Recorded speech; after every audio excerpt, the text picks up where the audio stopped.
अस्सलाम वालेकुम मैडम। वालेकुम सलाम। जी, स्क्रीन शेयर हो रही है। जी मैडम हो रही है।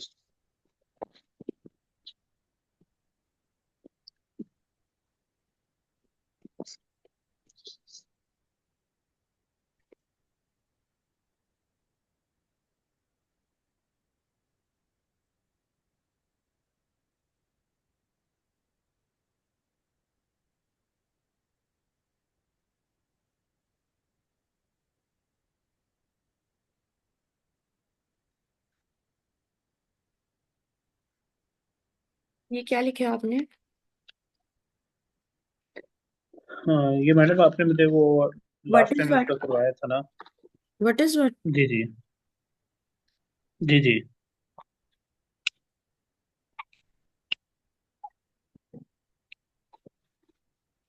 आर यू श्योर ये आपने व्हाट इज व्हाट लिखा है? नहीं जिसमें नहीं मैडम, ये व्हाट इज व्हाट नहीं है। हिस्टोरिकल है, ये करंट है। नहीं मैडम, ये आप ये मैडम वो नहीं था कि टॉपिक स्टेटमेंट पे it is rightly said that true peace is merely the absence of tension। Establishment of fact इसमें है। आपने वो जी एस्टेब्लिशमेंट ऑफ फैक्ट है। माशाल्लाह। अच्छा, लेकिन आपने उसको बताना तो था ना कि one of the fact which has proved, like इस तरह से बात शुरू करनी थी। और फिर फर्स्ट आर्ग्यूमेंट देना था, फिर उसकी जस्टिफिकेशन देनी थी। फिर आपने आई थिंक डायरेक्ट लिख दिया, एज वी नो, मतलब ये फर्स्ट आर्ग्यूमेंट है। ये मैडम सेकंड आर्गुमेंट है, फर्स्ट वाला तो आपने करवाया था ना मुझे। नहीं, चलो सेकंड आर्ग्यूमेंट पैराग्राफिंग में तो सेकंड, लेकिन आपको हर दफा बताना पड़ता है ना। एक minute, let me share one thing with you. I wanted to share this. मैं कह रही थी मैंने आपके साथ कुछ शेयर करना।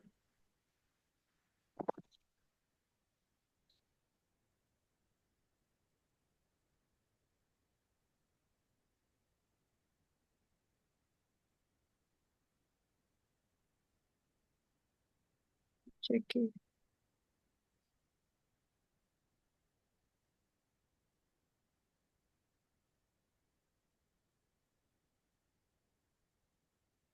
ये देखें, ये बिफोर, पहले इसको तसल्ली से पढ़े।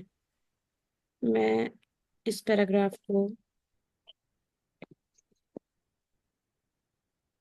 जहां तक पढ़ेंगे मुझे बताना, मैं आगे करूंगी। पहले इसको पढ़े, फिर मैं एक्सप्लेन करती हूँ।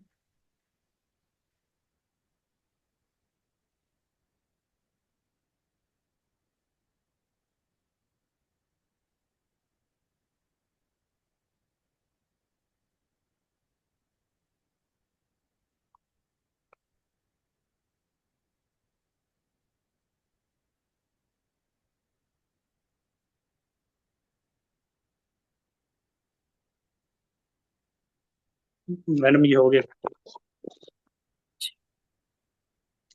तसल्ली से पढ़ना, मैंने पीछे उसके पीछे का स्ट्रक्चर पूछना है, ये स्ट्रक्चर कौन सा है।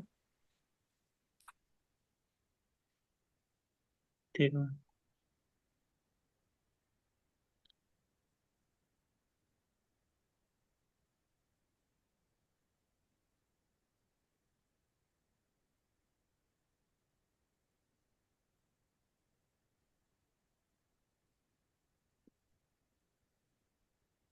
ठीक है मैम।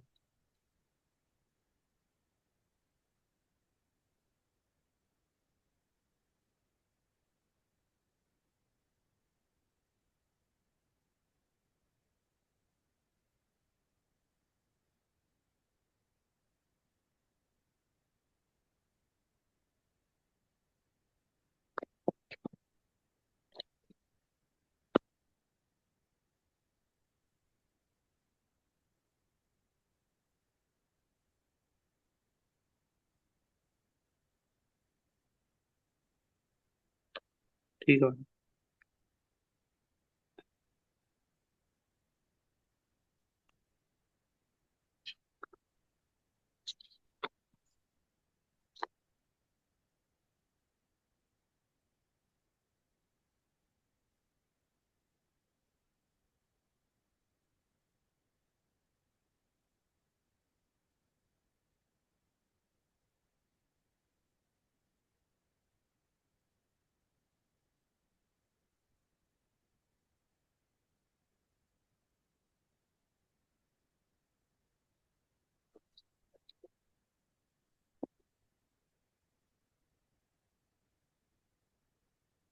ठीक है मैडम।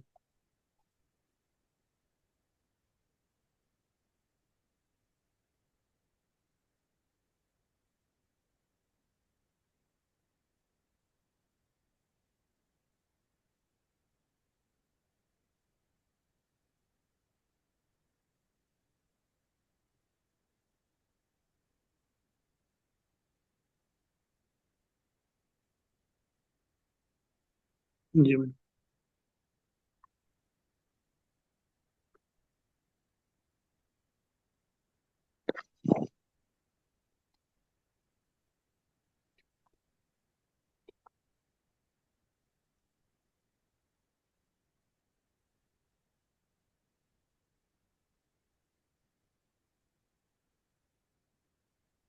जी मैडम। मुझे बताएं आपको क्या समझ आई है।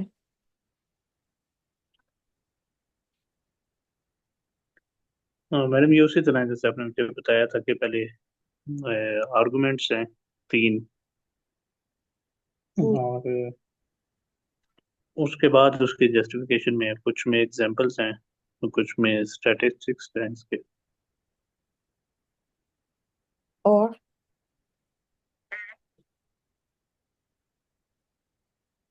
8 बस सेंटेंस यही कैसे मैडम। बनेंगे, मुझे सीक्वेंस बताएं। Sorry madam. 8 eight sentences eight कैसे बनेंगे। मैडम पहले तो वो टॉपिक का सेंटेंस होगा, हम्म। जो पैराग्राफ हम्म। जिस पर आपने करना है, फिर थ्री आर्गुमेंट्स हैं और थ्री उसकी आगे जस्टिफिकेशंस हैं।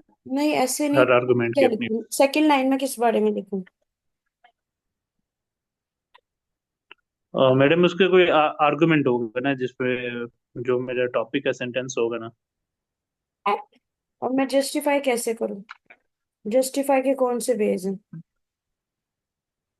मैडम एग्जांपल थे स्टैटिस्टिक्स से फैक्ट्स हम्म। वगैरह, और ये और कोटेशन वगैरह। कोटेशन।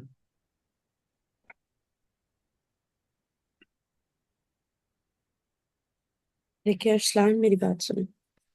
सबसे पहले ये आपको पता है, लेकिन आपने ना सारा मम्बल जम्बल कर दिया। टोटल 8 सेंटेंसेस हैं। ठीक है, सबसे पहले पहली लाइन जो है ना, before delving into the deep it is pertinent to mention debunk challenges for urbanisation, ये टॉपिक सेंटेंस है। इस बच्ची ने भी ये गलत किया कि इसने ये नहीं बताया कि मैं किस बारे में लिखने लगी। वन ऑफ द फैक्ट कि बताना तो है ना कि मैं पैराग्राफ किस बारे में लिख रही हूँ। ठीक है, मतलब ये फैक्ट बताने लगी, लेकिन चूंकि इसने मुझे पहले चेक करा लिए हुए हैं, तो ये उसका सेकंड पैराग्राफ है, इसलिए कंटिन्यूटी में है। समझ रहे हैं आप। फिर आपने जो जी मोस्ट मैडम। इंपॉर्टेंट बात जो स्किप की है वो है फर्स्ट कनेक्टर लगाना है आपने। उसके बाद एक आर्गुमेंट देना है। वेरीली पीपल माइग्रेटेड, ये एक आर्गुमेंट है। ये जो इसने ब्लैक से लिखा है ना, ये इसने इसकी लिखी है जी मैडम। जस्टिफिकेशन। और जी जस्टिफिकेशन जैसे आपने खुद ही बताया, तीन ही वेज हैं, चौथा कोई वे नहीं है। एक स्टैटिस्टिक्स, ये जैसे इसने यूज किया, एक कोटेशन प्लेटो, और एक एग्जाम्पल। चौथा कोई रास्ता नहीं है। ठीक है। जी अच्छा, उसके बाद ये इसने उसको डिफरेंशिएट करने के लिए ब्लैक एंड ब्लू से लिखा है। फिर पहले सिर्फ एक आर्गुमेंट देके उसकी जस्टिफिकेशन दी गई है, फिर सेकंड आर्गुमेंट दिया गया, फिर उसकी जस्टिफिकेशन दी गई है। ऐसे ही है। फिर थर्ड लिखा है, जी फिर मैडम। उसकी जस्टिफिकेशन दी है, आ स्टडी बाय क्रेडिट। समझ आ गई। और ये जो देयरफॉर लगा के कनेक्टर लगाया कि मैंने इस पैराग्राफ को कंक्लूड कर दिया। ठीक है ठीक हो मैडम। गया। अच्छा, उसके बाद दूसरा ये आ गया, ये दूसरा आर्गुमेंट का पैराग्राफ है। ठीक है, सेकंड जी मैडम। आर्गुमेंट आ गया। फिर उसकी आगे, पहले फिर उसका ये पूरे पैराग्राफ का टॉपिक सेंटेंस है। फिर उसका आर्ग्यूमेंट वन जिसका टॉपिक सेंटेंस इसने लाइक कनेक्टर लगाया प्राइमरी। उसके बाद ये इसको लिखा है, फॉर इंस्टेंस, एग्जाम्पल दिया है, ये उसकी जस्टिफिकेशन है। फिर सेकेंडरी, ये आर्ग्यूमेंट है। वर्ल्ड बैंक उसकी जस्टिफिकेशन है। फिर उसने थर्ड कनेक्टर लगाया, डिफरेंट वे से, फिर उसने उसकी जस्टिफिकेशन दी है, ऐसे ही है। सो लगा के जी उस मैडम। कंक्लूड कर दिया है पैराग्राफ को। That's what I expect from you. Last time भी इसलिए आपको वापस भेजा था। ये एक पैराग्राफ 8 सेंटेंसेस का होगा, ठीक है। ठीक है मैडम। पहले आपने बताना है, फिर उसका 1 2 3, ये मैं इसी की फाइल आपको दोबारा भेज रही हूँ, ठीक है, क्योंकि ये मोस्ट जी मैडम। इम्पोर्टेंट है। मैं इसकी इंग्लिश चेक कर लेती हूँ, ठीक है, लेकिन आपने उसको मैस अप नहीं करना, मिक्स एंड मैच नहीं करना चीजों को, ठीक है। ठीक है तो मैडम। कनेक्टर्स ऐसे ही है जैसे लूज आइडियाज हैं, और ये आपके सामने है। जैसे it is very important for peaceful nation to reduce poverty by introducing fair labour laws which helps in bringing ownership in workers for their countries.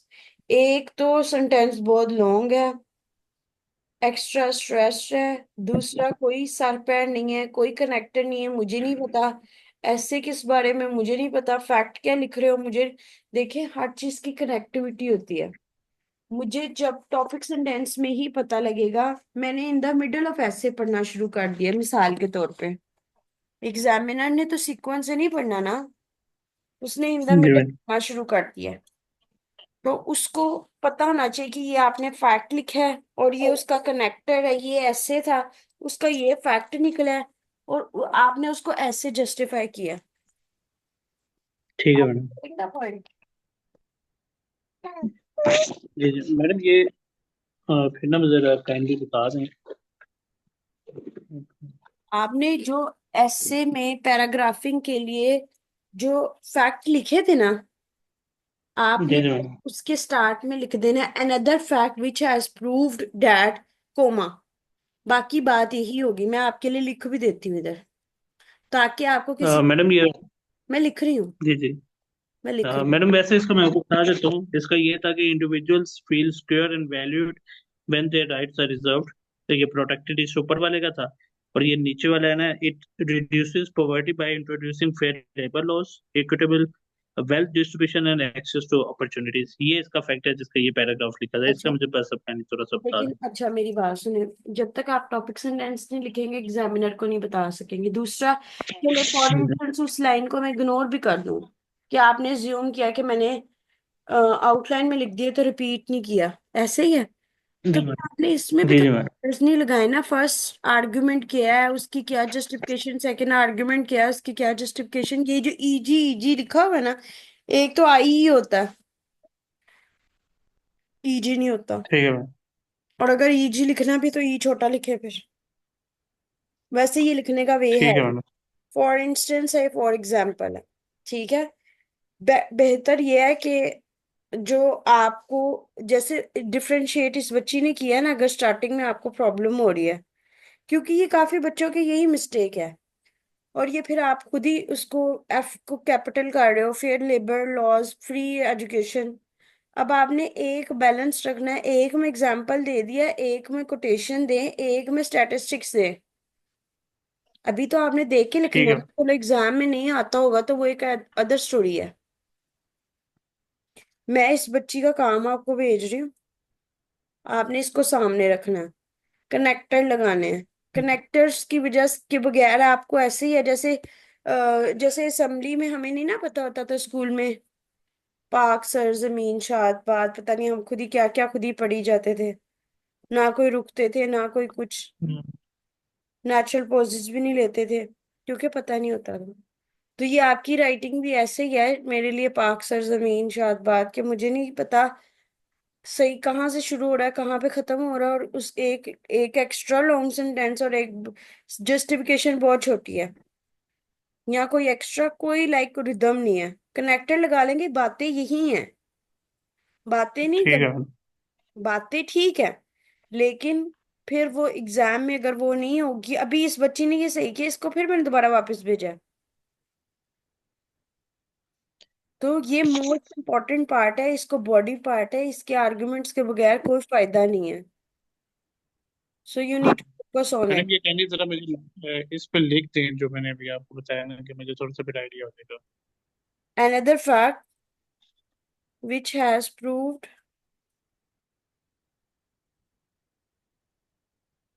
that जो आपने आउटलाइन में लिखी थी बात, वो उसका वो पूरा लिखा।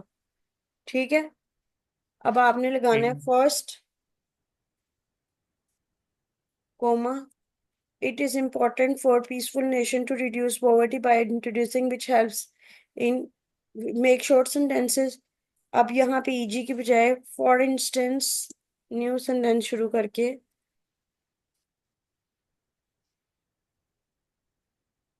fair labor laws in Sweden is the proof in this regard। बात मुकम्मल हो गई। ठीक है मैडम। उसके बाद आपने इक्वल अपॉर्चुनिटी से पहले लिखना है second, equal opportunities of education for every citizen is responsibility of government। For example, ठीक है। अब ये देखिए, ये भी एक फ्रेगमेंट है, कंप्लीट सेंस नहीं आ रही, इनकम्प्लीट सेंटेंस है। ठीक है मैडम, ये आपने समझ आ गया थर्ड, मुझे। It is responsibility of government to introduce such gap. अब ये बात नहीं, आप आर्ग्यूमेंट नहीं दे रहे, आप जस्ट उसी को स्ट्रेच कर रहे हो। फिर आपने उसकी जस्टिफिकेशन दे दी है, फॉर इंस्टेंस या फॉर एग्जाम्पल। उसके बाद आपने कनेक्टिंग कंक्लूडिंग लाइन ही नहीं लिखी। ठीक है।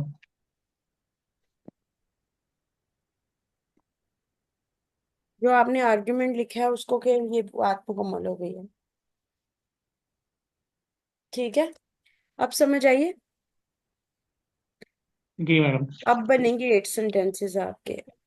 पहला आपने, पहला और आखिरी दो तो यही मिस कर दिए, और आपने बीच में सब में एग्जांपल्स दिए हैं, जबकि एक कोटेशन, एक स्टैटिस्टिक फैक्ट और एक एग्जांपल दे देनी थी। ठीक है। कोई और क्वेश्चन? नहीं ठीक है मैम, ये अभी मुझे समझ आ गई है। एक्चुअली लास्ट क्लास में ना वो इतनी डिटेल में नहीं था ये, तो इस वजह से मुझे असल समझ में मेरी नहीं आई बात थी। सुनिए, लास्ट टाइम भी आपको जो सैंपल दिया, अगर आप आउटलाइन, आप क्लास लेक्चर खोल के देखो, तब भी मैंने उसको सैंपल दिया है। अभी इस बच्ची का भी मैंने दिखाया, आपने वो पॉइंट स्किप किया। एनीवेज कोई मसला नहीं, आई टोटली गेट इट। क्योंकि ये वाला जो है ना यूनिक मेथड है, और हर स्टूडेंट यहाँ पे स्ट्रगल करता है, सो इट्स टोटली फाइन। हाँ मैडम, मुझे कहनी कोशिश इनका ही करें वो रेड भिजवा दें। एंड ब्लैक का यूज करके जस्टिफिकेशन, ताकि आपको याद रहे कि मैं कौन सा आर्गुमेंट दे रहा हूँ, कौन सी जस्टिफिकेशन दे रहा हूँ। ठीक है मैं मैडम। उस बच्ची की फाइल भी आपके साथ शेयर कर देती हूँ, और ये वाली फाइल भी। ठीक हो गया मैम। और कुछ कहना चाहते हैं तो कह लें। नहीं मैडम, थैंक यू। ये मैं कल इंशाल्लाह इस पे लिख के तो आपसे क्लास। तो ओके जी, अल्लाह हाफिज़। Thank you.